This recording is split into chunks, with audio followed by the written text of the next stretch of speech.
এটার যে আজকে মাস্টার প্ল্যানের যে নেতৃত্ব দিয়েছে উনি মির্জা আব্বাসের ভাগিনা আদিত্য। আমরা আগে পুলিশ ইনফর্ম করেছিলাম মির্জা আব্বাসের ভাগিনা আদিত্য এখানে সন্ত্রাসীদেরকে ভাড়া করে নিয়ে এসেছে।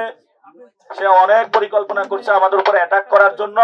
আজকে সে শুরু করেছে।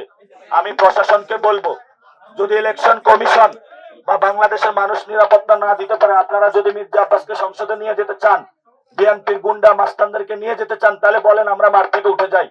যদি ভোট হয়, আসলে আমরা গণতন্ত্রে যেতে চাই, আমি বিএনপিকে বলবো, আপনারা যদি সত্যি শহীদ জিয়া এবং খালেদা জিয়ার পথে থাকেন, এইসব সন্ত্রাসী কর্মকাণ্ড বন্ধ করেন। আমাদের যারা নারী সদস্য রয়েছে তাদের উপরে তারা বরফ নিক্ষেপ করেছে এবং সেখানে একজনের মাথায় 4টা সেলাই দেওয়ার প্রয়োজন পড়েছে। আমরা যে পরিস্থিতির মধ্য দিয়ে যাচ্ছি, আমি কিছু বলবো না। আমি বাংলাদেশের মানুষের কাছে আজকে বিচারটা দিলাম। বাংলাদেশের মানুষ ইনশাআল্লাহ আগামী 12 তারিখে তারা গণভোটে হ্যাঁ এবং শাপলাকলি দাঁড়িপাল্লাকে জয়যুক্ত করে এসব সন্ত্রাসীদের বিচার করবে। ইনশাআল্লাহ বাংলার মাটিতে তাদের বিচার হবে ইনশাআল্লাহ।